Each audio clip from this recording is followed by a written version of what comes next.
အားလုံးပဲမင်္ဂလာပါဆရာတို့ဤသုံးလုံး learning host ကနေအားလုံးကိုပြန်လည်ကြိုဆိုပါရစေဒီနေ့ကတော့ဆရာတို့ grade 12ကလေးတွေအတွက် biology နဲ့ပတ်သက်ပြီးတဲ့အခါမှာဆရာတို့တည်သိလိုက်တာလေးတွေပေါ့နော်ဒီ chapter 1လေးကိုဆရာရှင်းပြမှာဖြစ်ပါတယ်နော်နောက်ရက်ဒီမှာလည်းဆရာဆက်ပြီးတော့ရှင်းပြဖို့အတွက်ရှိတယ်ပေါ့နော်ဒါတော့နွေရာသီမှာရာသလောက်လေးကြက်ထားမယ်ဆိုတဲ့ကလေးတွေအတွက်ပေါ့နော်ပြီးတော့ဒီပြန်လည်သင်ကြားပေးခြင်းနဲ့မိဘတွေအတွက်လည်းပေါ့နော်အထောက်အကူလေးတစ်ခုရအောင်ပေါ့နော်ဒါလေးတွေကိုပြောပြခြင်းဖြစ်တယ်ပေါ့နော်အရင်တီးလို့တက်လို့ရတော့မဟုတ်ပါဘူးအဲ့ကြတော့ဆရာတို့ကဒါကြက်စာတော့မှန်တယ်ပေါ့နော်မသိတော့လည်းပဲနားလဲအောင်လည်းတနိုင်တလောက်ပေါ့နော်အနည်းဆက်ဆုံးတော့ရှင်းပြပေးပါမယ်နော်အဲ့ကြဆရာတို့ကစပြီးတော့ကြည့်အောင် chapter 1ပေါ့နော်ဆိုတော့ introduction to biology ရဲ့ဆရာတို့စဦးခြင်းအကြောင်းအရာပေါ့နော်ပထမဆုံးဆရာတို့စပြီးတော့ရှင်းပြမယ့်အကြောင်းအရာတော့ဗာလဲဆိုတော့ကြတော့ things of biology ပေါ့နော် biology ကိုဆရာတို့ကစပြီးတော့သင်တော့ဖြစ်တဲ့အကြောင်းမလို့ဒီမှာ biology ကိုဆရာတို့ကဘယ်နှပိုင်းခွဲထားလဲဆိုရပေါ့နော်သူ့ရဲ့ဒီအမျိုးအစားလေးတွေကိုကျွန်တော်စပြီးတော့ပြောပြเนาะ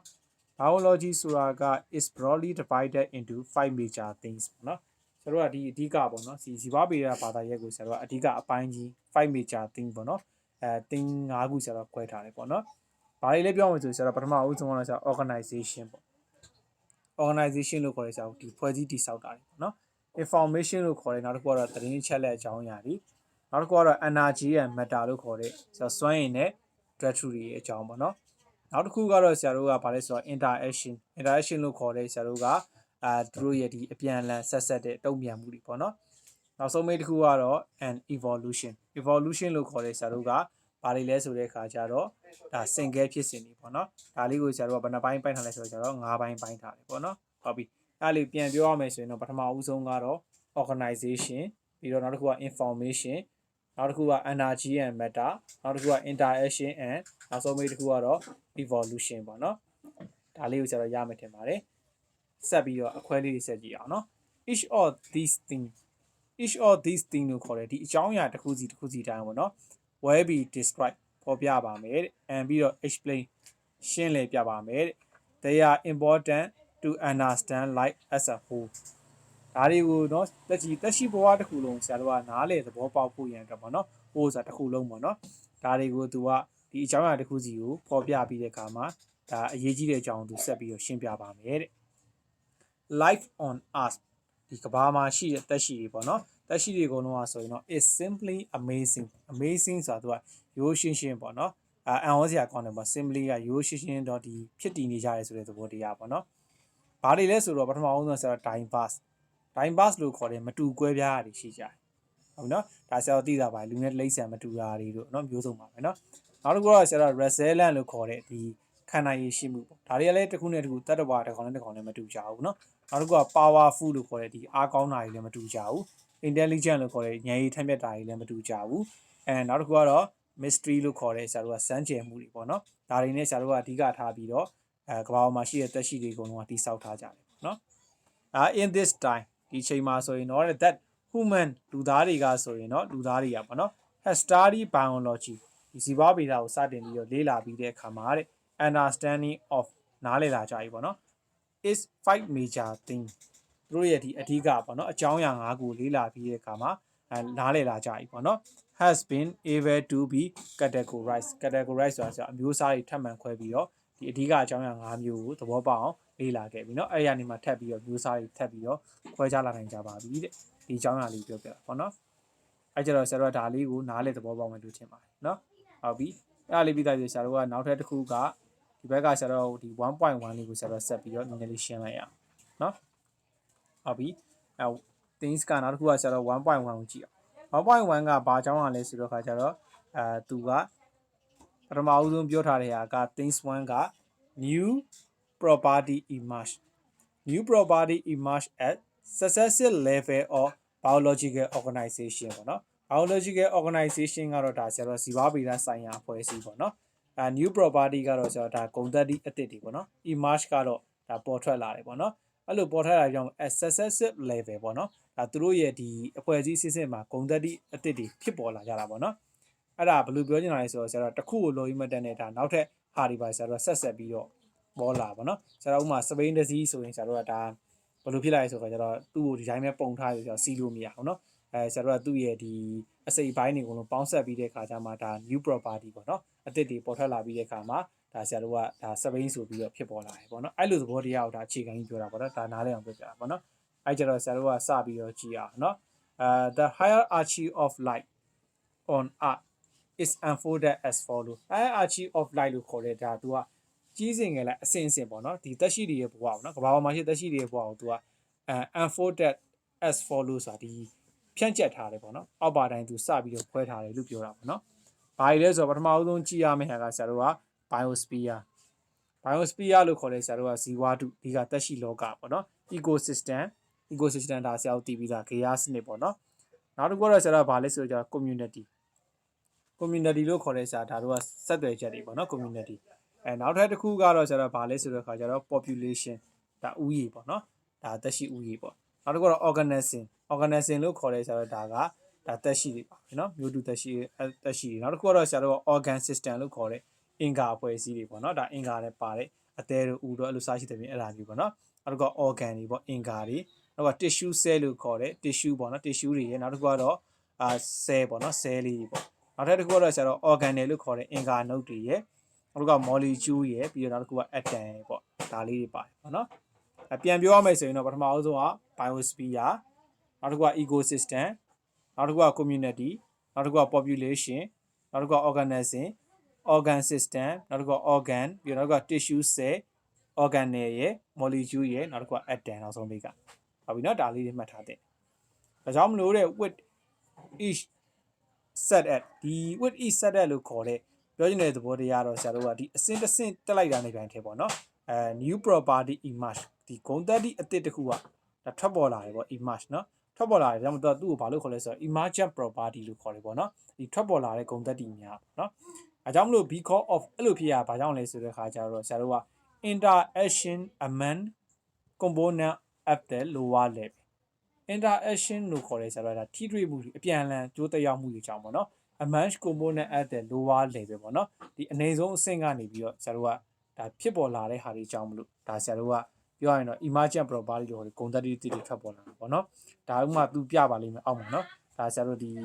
ဘာပုံစံလေးပြမလဲဆိုတော့ဒါဆရာတို့ရဲ့နော်human bat ပေါ့နော်human bat အကြောင်းလေးဆရာတို့ကနောက်ဒီငှက်ပရုံးပေါ့နော်သူ့ရဲ့ဒီဖွဲ့စည်းစာပုံနဲ့ဆရာတို့ဥမာလေးသူပြတာလေးပါလာပါလိမ့်မယ်နော်အဲကြတော့နောက်တစ်ပိုင်းလေးကိုဆက်ပြီးတော့ဆရာနောက်တစ်ပိုင်းကိုဆက်ပြီးတော့ကြည့်အောင်နော်ဟုတ်ပြီနောက်တစ်ပိုင်းကဆရာဘာအကြောင်းအရာကိုဆက်ပြီးတော့ပြောလဲဆိုတော့ကကြတော့တဲ့ the structure and function of biological component are interrelated structure လို့ခေါ်တဲ့ခဏမှပြောခဲ့တဲ့ဒီဖွဲ့စည်းတည်ဆောက်တဲ့ပုံတွေရဲ့ပြီးတော့ကျတော့ဆရာတို့က biological component ပေါ့နော်ဒီဇီဝဗေဒရဲ့အစိတ်ပိုင်းတည်ဆောက်တဲ့ဟာတွေရဲ့ခဏပြောခဲ့တဲ့ဒီ function လုပ်ငန်းတာဝန်တွေကတဲ့ are interrelated ပေါ့နော်အပြန်အလှန်သူတို့ကပတ်သက်ဆက်နေကြပါတယ်တဲ့ at each level of the biological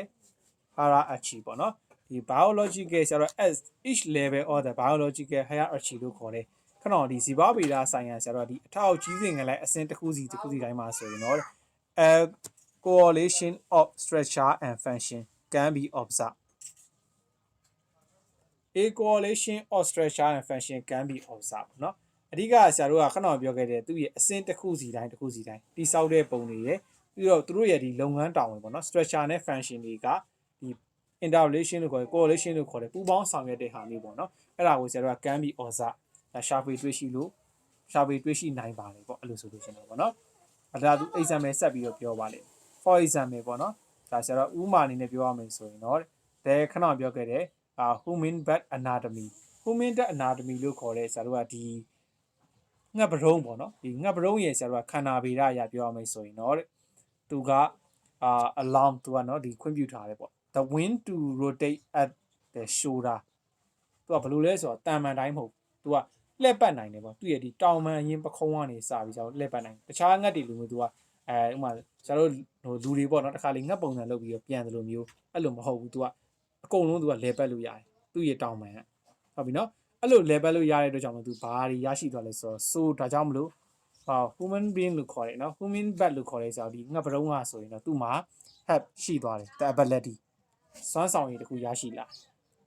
အဲ့စွမ်းရည်ကဘာလဲဆိုတော့ကျတော့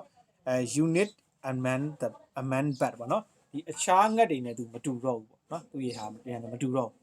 ဘယ်လိုမတူရလဲဆိုတော့ကျသူက to fly but what သူ flying but what လို့ခေါ်တယ်ဆိုတော့နောက်ပြန်နိုင်တယ်နော်နောက်ပြန်တဲ့တာလုပ်လို့ရတယ် or ဒါမှမဟုတ်စေ hover in place ဆိုတာက तू ကအဲ့နေရာလေးမှာနေ तू ကရက်တန့်တဲ့ပုံစံလေးနဲ့နော်ရစ်ဝဲပြီးတော့ तू ပြန်တန်းလို့ရတယ်ပေါ့နော်ဒါသူ့ရဲ့ထူးခြားချက်တွေပေါ့နော် while hovering လို့ခေါ်တယ်ဒီလိုမျိုး तू ဒီရက်တန့်ပြီးတော့ပြန်တန်းနေတဲ့တောတွေမှာပေါ့နော်အဲ့ဒီခါမှာဆိုရင်တော့ the bat ဒီငှက်တွေကပေါ့နော်ဒီငှက်ကပေါ့နော် can extend their long လို့ခေါ်တယ်သူ့ရဲ့ဒီရှည်လျားတဲ့နော်ပြီးတော့တွယ်လျားတဲ့ဒီ cylinder beak လို့ခေါ်တယ်ဆရာတို့ကနှုတ်သီးပေါ့နော်ဒါဒီနှုတ်သီးလေးဒီကောင်လေးနော်အဲ့ဒီနှုတ်သီးလေးနဲ့ဆရာတို့ကဘာလုပ်လို့ရလဲဆိုတော့ခါကြတော့သူကဘာဆက်လုပ်မလဲဆိုတော့ into flower ဒီပန်းတွေကိုသူထိုးသွင်းလိုက်and ပြီးတော့ feed on nectar လို့ခေါ်တယ်ဒီထဲမှာရှိတဲ့ဝီရီတွေကိုဆရာတို့စုပ်ယူနိုင်တယ်ဒီလိုလေးရက်တန့်ပြီးတဲ့အခါမှာသူကတော့စုပ်ယူနိုင်တယ်ပေါ့နော်ဒါသူ့ရဲ့ဒါ anatomy လို့ခေါ်တဲ့ဖွဲ့စည်းတည်ဆောက်ပုံကြောင့်သူရရှိလာတယ်ဒါအကျိုးကျေးဇူးဖြစ်တယ်ပေါ့နော်ဒါလေးကိုသိအောင်ရှင်းပြတာပေါ့နော်အဲ့ကြတော့ဆရာတို့ကနောက်ဆုံးပိတ်ကြံတဲ့အပိုင်းလေးကိုဆက်ပြီးတော့ကြည့်လိုက်ရအောင်နော်နောက်တစ်မျက်နှာပေါ့ the cell ဒါကြောင့်မလို့ cell တွေကတဲ့ one of the stat compose ဒီသူတို့ရဲ့ဒီအစဉ်တိုင်းပေါ့နော်ဒီအစဉ်တိုင်းမှာဆိုရင်သူတို့က compose ပါဝင်ဖွဲ့စည်းထားကြတယ်ပေါ့နော် in the hierarchy of life သူတို့ရဲ့ဒီခဏပြောခဲ့တဲ့ဘဝမှာနော်ဒီအစဉ်တွေတိုင်းပေါ့နော်ဒီကြီးသင်္ကန်းအစဉ်တိုင်းဖွဲ့စည်းထားတယ်အဲ့ဒီထဲမှာ is a basic unit structure and function of an organism basic unit structure လို့ခေါ်တဲ့ခဏပြောခဲ့တဲ့ဆရာတို့ကဒီအခြေခံကြတယ်ပေါ့နော်ဒီ basic structure unit ဖွဲ့စည်းတည်ဆောက်ပုံတွေရဲ့ပြီးတော့ function လို့ခေါ်တဲ့ခဏ of an organism တက်ရှိတွေရဲ့ဒါလုပ်ငန်းတာဝန်တွေပေါ့နော်ဒါတွေအကုန်လုံးကအဓိကထားပြီးတော့ cell ကဖွဲ့စည်းထားလေးဖြစ်တယ်ပေါ့နော် cell ကအဓိကကြရလို့ပြောချင်တာပေါ့နော်အဲ့ဒီကမှာဆိုရင် it is the lowest levels of organization ဒါ၎င်းကပေါ့နော်ဒီတက်ရှိဘဝတွေရဲ့နော်lowest level organization ပေါ့နော်အဲ့ဒါအနိုင်ဆုံးဖွဲ့စည်းထားနေတာပေါ့နော် that can perform သူဆောင်ရွက်နိုင်တာကတော့ all activities require for life all activity require for life လို့ခေါ်တယ်ခဏတော့ပြောခဲ့တဲ့အတိုင်းပဲဆရာတို့ကဒီအားလုံးအတွက်ပေါ့နော်ဒီလှုပ်ဆောင်နေတဲ့လိုအပ်တဲ့အဖွဲ့အစည်းတွေရဲ့ဒါအနိုင်ဆုံးအဆင့်လေးဖြစ်တယ်ပေါ့နော်ဒါကြောင့်မလို့ cell ကိုမှထပ်ပြီးတော့ခွဲလို့ရတယ်ဗာလဲဆိုတော့ either prokaryotes or ဆရာတို့က eukaryote ပေါ့နော်ဒီ prokaryote နဲ့ဆရာတို့က eukaryote ဆိုပြီးဆရာတို့ကခွဲခြားလို့ရတယ်ပေါ့နော်အဲ့ဆရာတို့က eukaryotic cell ပေါ့နော်ဒီ eukaryotic cell မှာဆိုတော့ဆရာတို့က contain ပါဝင်တယ်ဘာတွေပါဝင်လဲဆိုတော့ခါကျတော့ခဏပြောခဲ့တဲ့ membrane enclosed organelle လို့ခေါ်တဲ့ဒီ nucleus ရဲ့ဒီအတွင်းမှာပါတယ်เนาะဒီမှာ membrane enclosed organelle လို့ခေါ်တဲ့ဓာတ်လေးပေါ့ဒီကောင်လေးပေါ့เนาะအဲ့လိုဟာမျိုးလေးဆရာတို့ပါဝင်တယ်နောက်က include အဲ့ထဲမှာပါဝင်တာ DNA တော့ဆရာတို့ကြားဘူးပြမှာเนาะဒါ DNA စစ်တယ်ပါကြပါเนาะ DNA is in nucleus ဟုတ်နော် DNA is in nucleus လို့ခေါ်တဲ့ဒီ DNA ပါဝင်တဲ့ဟာလည်းရှိမယ် whereas prokaryotic cell မှာဆိုရင်တော့ less membrane enclosed organelle prokaryotic cell မှာတော့သူက less ဆိုကင်းမဲ့တယ်ပေါ့နော် membrane enclosed organelle လို့ခေါ်တဲ့ဒီခဏပြောခဲ့တဲ့အတိုင်းပဲဒီအမေးပါးနဲ့ဖုံးထားတဲ့အင်္ဂါနုတ်တွေတော့မရှိကြဘူးပေါ့နော်အဲ့ဒါကိုဆိုလို့အဲ့ကြတော့ဒီပုံလေးကိုကြည့်လိုက်တယ်ဆိုရင်တော့ပို့ပြီးတော့ရှင်းသွားမှာပေါ့နော်ဆိုတော့ဒီပုံလေးကိုတစ်ချက်ကြည့်အောင်နော်ဟုတ်ပြီဒီပုံလေးမှာဆိုရင်ဆရာတို့ပြထားတဲ့အတိုင်းပဲသူ့ရဲ့အပိုင်းလေးတွေပေါ့နော်အစိပ်ပိုင်းလေးအဲ့ဒီမှာနော်ဆိုတော့ဘာကြီးလဲဆိုတော့ဒါeukaryotic cell ပေါ့နော် eukaryotic cell ကတော့နော် eukaryotic cell ပေါ့နော်နောက်တစ်ခုကဆရာ membrane ရှိမယ် membrane ကအမေးပါပေါ့နော်နောက်တစ်ခုကဆရာ cytoplasm လို့ခေါ်တဲ့ cytoplasm ရှိမယ်နောက်တစ်ခုကတော့ membranes enclosed organelle လို့ခေါ်တဲ့အမေးပါနဲ့ဖုံးထားတဲ့အင်္ဂါနုတ်တွေရှိမယ်နောက်တစ်ခုကတော့ prokaryotic cell ဒီမှာ prokaryotic cell ပေါ့နော် prokaryotic cell ရှိပြီးသားအဲ့ဒီမှာ DNA ထဲမှာဘာမှပါဘူးလဲဆိုတော့ no nucleus မှာပါတယ်ဒီနောက်တစ်ခုက membrane အမေးပါတော့ရှိတယ်နော်ဟုတ်ပြီနောက်တစ်ခုကတော့ nucleus ပေါ့နော် nucleus ကိုမှသူကဘာလဲဆိုတော့ကြတော့ membranes enclosed ပေါ့နော်ဒီအမေးပါနဲ့ဖုံးထားရှိမယ် DNA ကတော့ဒါ throughout nucleus တစ်လျှောက်လုံးမှာသူရှိနေပြီပေါ့နော်ဒီမှာပြထားရနော်1 micrometer ရှိရပေါ့နော်ဒါကတော့ဆရာတို့ပုံလေးပေါ့နော်ဒါကြောင့်မလို့contrasting eukaryotic and prokaryotic cell inside and complexity ပေါ့နော်ဒါအရွယ်စားတွေရှုပ်ထွေးမှုတွေပေါ့နော်ပြီးတော့အလွန်ကွဲပြားခြားနားတဲ့ဆရာတို့က prokaryotic နဲ့ eukaryotic cell ကိုဒါပုံလေးဆွဲပြထားတာဖြစ်တယ်ပေါ့နော်ဟုတ်ကဲ့ပါအဲ့ကျတော့ဆရာတို့အားလုံးပဲနားလည်လို့မယူဆတယ်ပေါ့နော်နောက်ဘက်ဒီကျမှဆရာတို့ဆက်ပြီးတော့ channel ပိုင်းလေးတွေနဲ့ဆက်ဖြည်းဖြည်းချင်းရှင်းပြသွားမယ်နော်အဲ့ကျဆရာတို့ရဲ့ channel လေးကိုကြိုက်နေတဲ့တဲ့ဆိုရင်လည်းဒါ like share follow comment လေးရေးပြီးတော့ subscribe လေးလုပ်ပြီးတော့လည်းမိတာရက်ခံပါတယ်အားလုံးပဲအဆင်ပြေကြပါစေနောက်မှပြန်တွေ့